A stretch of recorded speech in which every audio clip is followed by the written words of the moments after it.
Daniel Souza, no episódio de hoje, a gente precisa falar sobre os minerais raros, os minerais críticos e terras raras. Por que isso é um assunto que a gente acha fundamental falar aqui hoje? Porque essa semana agora, Donald Trump, na verdade a Casa Branca, deu a entender que gostaria de ter acesso a esses minerais oriundos do Brasil. E o Lula ontem disse, não vão colocar a mão nos minerais brasileiros e tal. Ou seja, é um tema que a gente vem falando aqui já tem algum tempo, que não é pouco importante, ele é muito importante. Então, eu queria fazer aqui um super agradecimento ao nosso ouvinte André Mamana, lá de Perth, na Austrália, que deu para a gente uma aula em forma de Tati, por e-mail. favor, Né? repita a palavra australiana. Perth. Ok, obrigado. Correto? Gostei da pronúncia, Tá belíssima pronúncia da Perfeito. palavra ali, da cidade na Austrália Ocidental. Muito obrigado. Vamos a isso. Perfeito. O Daniel é dono do tema Austrália. O Daniel é dono, tá? Então, assim, passou pelo carimbo dele ali. Não. Eu apenas estava me certo. divertindo com a sua pronúncia, como você se diverte com a minha muitas vezes. Perfeito. Daniel Souza, então a primeira coisa que eu acho importante a gente fazer aqui é a gente fazer uma diferenciação entre o que são minerais críticos e terras raras. São coisas diferentes, apesar de terras raras também serem minerais críticos. Minerais críticos é uma categoria um pouco mais ampla de recursos que são utilizados em setores estratégicos. Então, são aqueles minerais, Daniel, que são utilizados em áreas de tecnologia, defesa, transição energética. Alguns deles a gente mais ou menos já ouviu falar, né? Lítio, cobalto, cromo, níquel, são todos minerais críticos. As terras raras são um tipo específico de minerais críticos mais importantes, mais nobres, vamos colocar assim, do ponto de vista da sua importância para a tecnologia e para a indústria, e são mais especificamente 17 elementos da tabela periódica. Alguns deles são muito valiosos pelo fato de que eles são mais escassos, como é o caso do neodímio, praseodímio, disprósio e térbio. Eu sei que se você não é da área da química, se você não era um apaixonado pela tabela periódica na época da escola, talvez isso seja uma novidade para você, como é para mim também, mas acho importante pelo menos os nomes a gente conhecer. Quando a gente fala sobre essas terras raras, Daniel, elas são divididas em dois tipos. As terras raras leves e as terras raras pesadas. As pesadas, naturalmente, elas são muito mais valiosas. As terras raras pesadas são aquelas que são utilizadas para coisas muito mais complexas e, portanto, são muito mais disputadas. Essas terras raras, Daniel, elas são utilizadas muitas vezes para fazer, só para a gente ter um exemplo aqui de como é que elas podem ser utilizadas, ímãs permanentes. Ou seja, muitas vezes você precisa de alguma engrenagem que rode, que gire constantemente, e você tem um ímã permanente que te permite fazer isso com menos engrenagens, com uma complexidade menor, e, portanto, você consegue fazer estruturas mais resilientes, mais sólidas, que precisem de menos manutenção.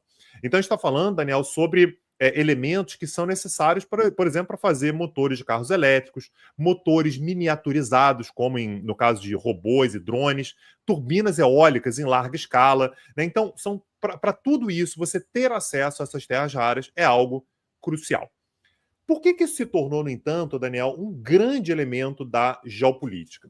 Não apenas porque as terras raras, elas são, ora, raras. Né? Então, elas não são amplamente disponíveis. Mas também pelo fato, Daniel, de que a China, e aqui é o que o elemento geopolítico vai entrar, a China é um país absolutamente crucial quando a gente fala sobre esse tipo de mineral. E a questão aqui é por que a China domina tanto esse setor? Em primeiro lugar, porque a China tem reservas muito importantes de terras raras. Tá? Então, ela de fato, ela concentra uma quantidade bastante grande de terras raras, mas não apenas por causa disso. E sim, também, pelo fato de que a separação química de terras raras ela é difícil.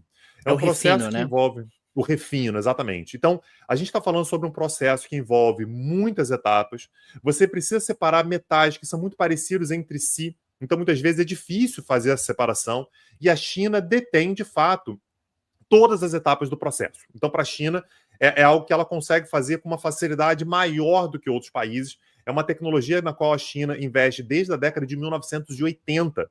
Então, a China, de fato, conseguiu um domínio do processo, não apenas da extração e tal, mas principalmente do refino. O diferencial chinês é o refino. Segundo ponto, é uma indústria, um processo profundamente poluente. que envolve, inclusive, Daniel, recursos tóxicos e radioativos. E a China tem uma legislação ambiental que muitas vezes é mais permissiva. Então, para a China, é mais fácil fazer isso, porque ela não tem tantas amarras. E é isso que o Donald Trump argumenta nos Estados Unidos, por exemplo. Pô, a gente fica colocando aí um monte de amarra, que não pode fazer isso, não pode fazer aquilo. A China não tem nada disso e a China acaba levando vantagem. É uma coisa que a gente chamava, né, Daniel, na década de 90, era um termo muito comum, que era o chamado dumping ambiental. Você barateia, você facilita a sua produção pelo fato de que você não tem grandes preocupações ambientais. Outro ponto importante, Daniel, é que as terras raras, elas têm uma baixa concentração. Ou seja, você precisa de uma grande quantidade de minério para começar esse processo, para ver o que vai sair no final. Ou seja, é um investimento muito grande que você tem que fazer para conseguir ter acesso às terras raras. Por que a China, no entanto, ela conseguiu, além da questão ambiental, por que ela conseguiu passar à frente de todo mundo? Porque já tem algumas décadas, pelo menos desde a década de 80 ela começou esses investimentos, na década de 90 ela se tornou muito forte. E a China, como ela controla toda a cadeia produtiva, e ela consegue fazer isso a preços muito baixos, ela basicamente quebrou a indústria de refino das terras raras em outros países, como, por exemplo, Estados Unidos, Europa e Japão. Na hora que você coloca no bico do lápis, Daniel, poxa, onde é que eu vou, de onde que eu vou comprar essa terra rara refinada? Você vai olhar nos Estados Unidos, fica caro. Você vai olhar na Europa, fica caro. Você vai olhar no Japão, fica caro. Na hora que você olha na China, tá barato. Então, o ponto aqui, Daniel, é os Estados Unidos voltaram a falar sobre terras raras, querem ter acesso e tal, porque Donald Trump tem o objetivo de levar para os Estados Unidos a produção, o refino de terras raras. E esse é um ponto importante, Daniel, porque se os Estados Unidos conseguirem fazer isso, eles ficam menos dependentes da China. É fácil você se tornar competitivo em terras raras? Não. Talvez você tenha que fazer isso por meio de uma certa imposição de poder. Você vai ter que colocar tarifas, você vai ter que ameaçar, você vai ter que exigir que os seus aliados comprem as suas terras raras, mesmo que elas se tornem mais caras. Então a gente tem um elemento aí, né, Daniel, que envolve, claro, geopolítica, mas envolve uma boa dose de elementos econômicos também e da capacidade de você produzir terras raras a valores mais baixos, como a China faz. E isso ajuda a explicar um pouco o comportamento do Donald Trump em relação à Ucrânia. Houve ali uma pressão sobre a Ucrânia para a construção de um acordo que envolvesse terras raras. Pressão agora sobre o Brasil, né? Terras raras apareceram aqui na discussão, na conversa, dessas tarifas de 50% que o Trump ameaçou colocar a partir do dia 1º de agosto de 2025. É importante registrar que quando a gente está falando de armamentos, os minerais críticos, as terras raras acabam sendo também fundamentais. A gente está falando na prática de mísseis, drones, que precisam desse tipo de insumo. Isso não é pouca coisa. Isso sem falar também em satélites, semicondutores. Quantas vezes a gente já falou de semicondutores aqui? Semicondutores que acabam sendo utilizados no segmento de inteligência artificial, semicondutores que você tem ali os Estados Unidos, aliados dos Estados Unidos, até no governo Biden, limitando exportações desses semicondutores de alta complexidade tecnológica. Eles precisam desse tipo de insumo. Quer dizer, quando a gente pensa em domínio tecnológico, quando a gente pensa em domínio militar e uma série de áreas econômicas de vanguarda, como é o caso dos carros elétricos, como é o caso da eletrônica, como é o caso das telas de LED, dos aparelhos celulares, tudo isso precisa desse tipo de insumo. E quem dominar realmente as melhores fontes desses insumos acaba, obviamente, tendo um nível de poder econômico e geopolítico importante. E por isso que a gente tem observado isso como sendo um elemento estratégico.